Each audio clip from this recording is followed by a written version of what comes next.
Allez, nouvelle partie d'échecs pédagogique. Je commence avec le pion E4. Je joue contre un adversaire classé 1689 et qui répond avec la défense sicilienne. Je joue cavalier F3.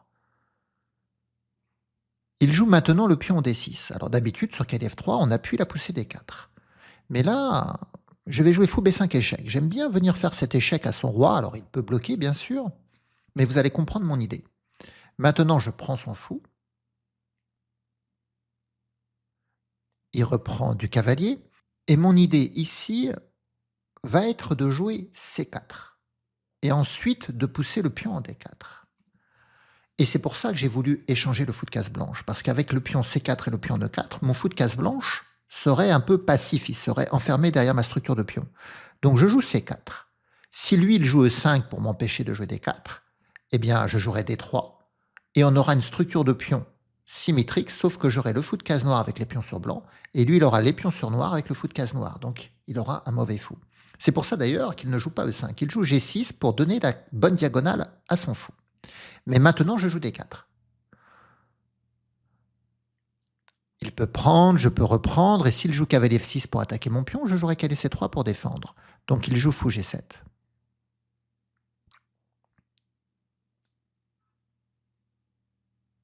Et là, je joue cavalier C3. S'il prend, je reprends, et évidemment, je n'ai pas peur de fou prend. Il donnerait son fou, et c'est sa pièce la plus active pour l'instant. Donc, j'ai juste à me méfier de la diagonale de son fou. Il prend en D4, donc je reprends. Et vous voyez, si j'avais eu un fou en E2, eh bien, il serait passif derrière les pions C4 et E4. Donc c'est pour ça que je suis content d'avoir échangé les fous de case blanche. Là, il joue cavalier E5, il attaque le pion C4. Et vous allez me dire, oui, mais si j'avais eu mon fou en E2, je défendrais le pion C4. C'est vrai. Alors maintenant, comment défendre ce pion? On a envie de jouer B3, mais il faut faire très attention à la diagonale noire. Mais je pense que c'est possible quand même. B3. Le cavalier est fragilisé, il va vouloir jouer dame A5 tout de suite pour attaquer le cavalier, mais je peux jouer fou B2 pour défendre. Donc ça a l'air d'aller. Je vais jouer B3. Donc j'ai établi ce qu'on appelle l'étau de Marozzi. C'est le genre d'échec, Marozzi, qui avait théorisé cette structure contre la sicilienne avec les pions C4 et E4 qui viennent contrôler la case D5 pour freiner la poussée D5.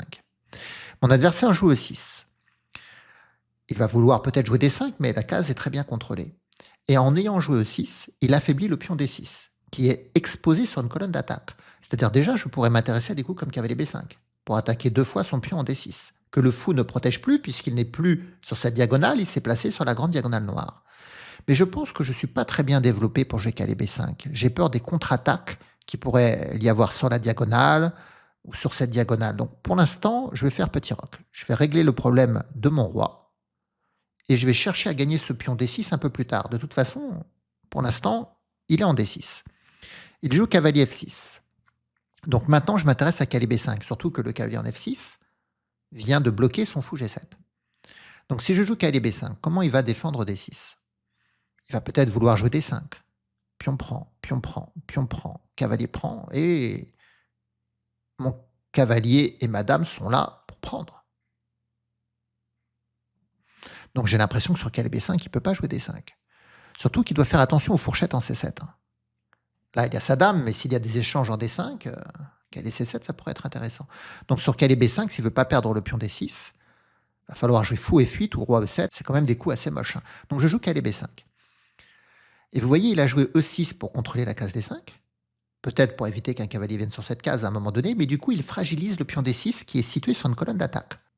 Et regardez, lui, sa colonne d'attaque, elle est plus courte que la mienne, et il tombe sur un pion qui est protégé par un autre pion. Alors que moi, je tombe sur un pion qui n'est plus protégé par un pion depuis qu'il a joué E6. Et vous voyez, il est obligé de jouer fou F8, il est obligé de rentrer.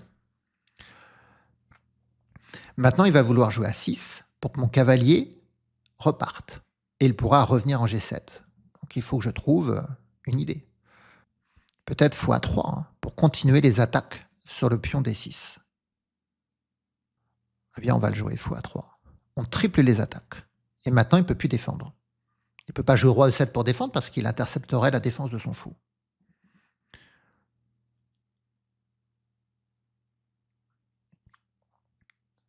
Donc vous voyez, il perd structurellement par l'affaiblissement du pion arriéré D6 qui est exposé sur une colonne d'attaque. Il aurait dû garder le pion en E7. Ça ne s'associe pas très bien le fait de vouloir mettre le fou en G7 sur la grande diagonale et de jouer après le pion en E6. Parce que ça fragilise D6. Les joueurs qui jouent E6, ils laissent le fou souvent en E7 pour assurer la défense. Donc quand on met le fou en G7, on garde le pion en E7. Quitte à accepter à un moment donné qu'un cavalier rentre sur la case D5. Là, il réfléchit, mais il est dans une impasse. Ça y est, il vient de jouer en A6. Bon, eh bien, on va prendre sur échec. Alors je calcule quand même, un cavalier prend échec, le roi va venir en E7. Et mon cavalier va pouvoir partir avec le fou qui va faire échec sur le roi. Ou alors il vient en D7, mais c'est pareil, le cavalier partira, il y aura un échec à la découverte. Donc il prend. Et là, je reprends et j'ai gagné un pion. Je reprends de quoi d'ailleurs? Du fou, ça permet d'attaquer aussi le cavalier. Mais dans la position, je ne vais pas me compliquer la vie, je vais reprendre de la dame. Je propose d'échanger des dames, j'ai gagné le pion D6, et mon fou va régner sur les diagonales noires. Parce que regardez, il a mis tous ses pions sur case blanche, donc il est très vulnérable sur les diagonales noires.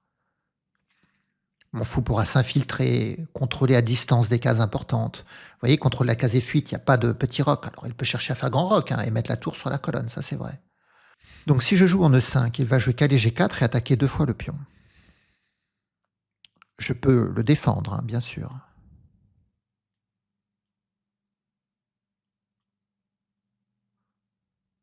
Je vais quand même le jouer parce que ce qui m'intéresse, c'est de donner la case E4 à mon cavalier. Donc je joue E5. Il va me jouer cavalier G4 et là je vais défendre le pion. Je ne sais pas encore comment. Est-ce que je vais jouer F4 ou est-ce que je vais jouer tour E1? Quand je joue F4 et qu'il a son cavalier en G4, il peut chercher à rentrer en E3.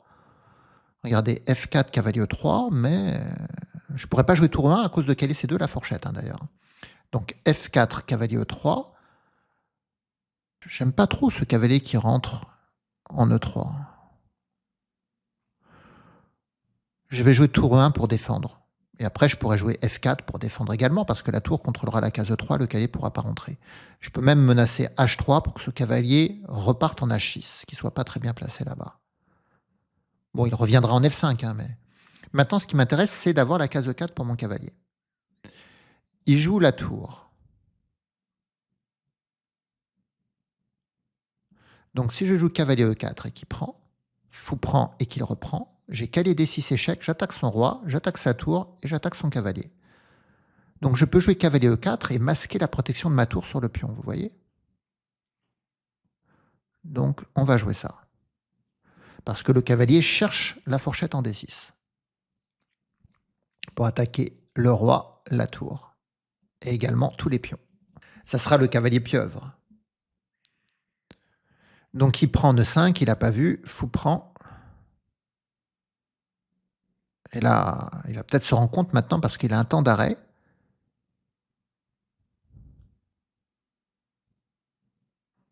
Donc j'ai rendu mon pion, mais je suis en train de gagner une pièce.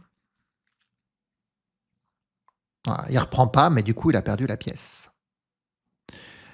Si j'avais un cavalier en H6, ça serait échec et mat. Le cavalier attaquerait, le fou contrôle. Mais là, il menace de prendre mon fou. Alors je peux jouer cavalier F6 échec, pourquoi pas. S'il prend, le fou, il est bien installé. Et s'il vient sur les cases noires, je peux faire cavalier prend cavalier, échec, et j'ai gagné le cavalier. Alors on a un mat amusant quand on a un fou, par exemple cavalier prend fou prend, je contrôle la case D8, il ne pourra pas amener ses tours. Et moi, l'idée, c'est d'avoir les tours en D3 et en E3, de jouer tour H3, puis tour prend H7, il sera obligé de reprendre. L'autre tour revient faire échec, il sera obligé d'aller en G8. Et la tour en H3 viendra en H8 mat avec le fou qui protège.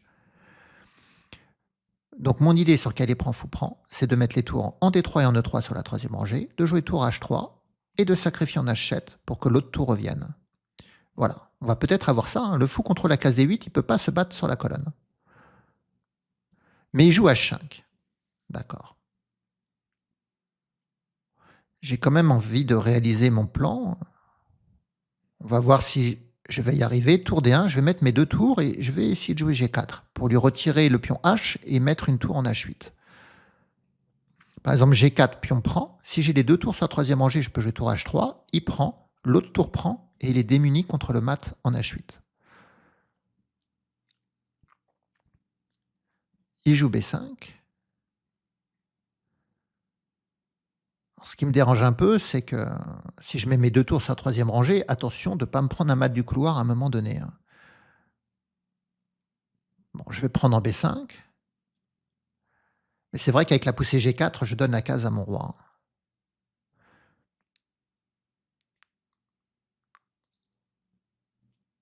Allez, je vais jouer ce coup G4. Je donne la case à mon roi, donc comme ça, il n'y aura pas de mat du couloir. Et je veux mettre les deux tours sur la troisième rangée. On va commencer par, je ne sais pas laquelle, tour E3.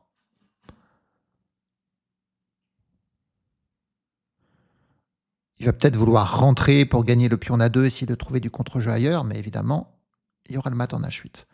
C'est très compliqué pour lui d'éviter, parce que le fou contrôle toutes les cases ici, hein. Donc même si la tour bouge et que le roi vient en F8, une tour qui vient en H8, ça serait mat, hein. Et voilà, on va y arriver. Alors je calcule une dernière fois quand même, tour prend, tour prend. S'il fait échec, déjà mon fou pourrait prendre, mais je peux aller en G2 et mater après. Donc ça marche.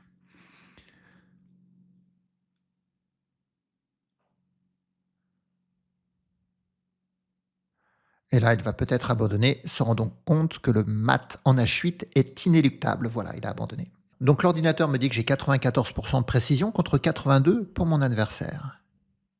Mais on va aller voir le moment où ça déraille pour mon adversaire. Voilà, donc sur E4, C5, cavalier F3, il joue D6, et là j'aime bien échanger le fou de case blanche d'abord. Fou prend, d'habitude les joueurs reprennent de la dame pour mettre le cavalier en C6. Bon là il reprend du cavalier. La poussée en C4, donc je prends en étau la case D5 et je cherche à jouer D4.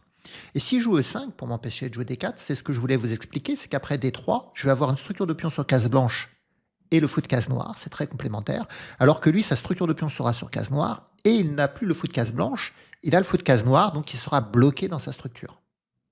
Donc c'est mieux pour les blancs. Donc après C4, lui, il joue pas E5, il joue G6, on peut comprendre, il veut mettre le fou sur la grande diagonale, je joue D4, alors il échange pas tout de suite, il joue fou G7, cavalier C3, et maintenant il échange, pion prend, cavalier prend.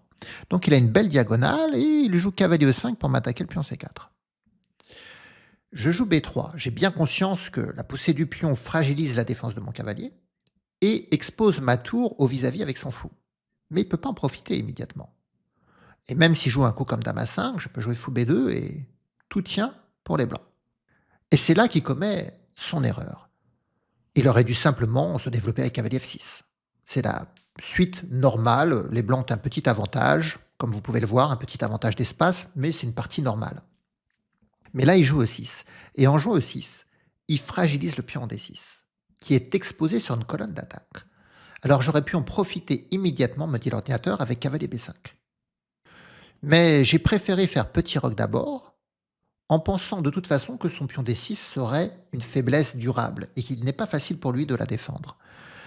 Donc il joue cavalier F6, et maintenant je joue cavalier B5, et effectivement, le pion D6 est bien une faiblesse difficile à défendre.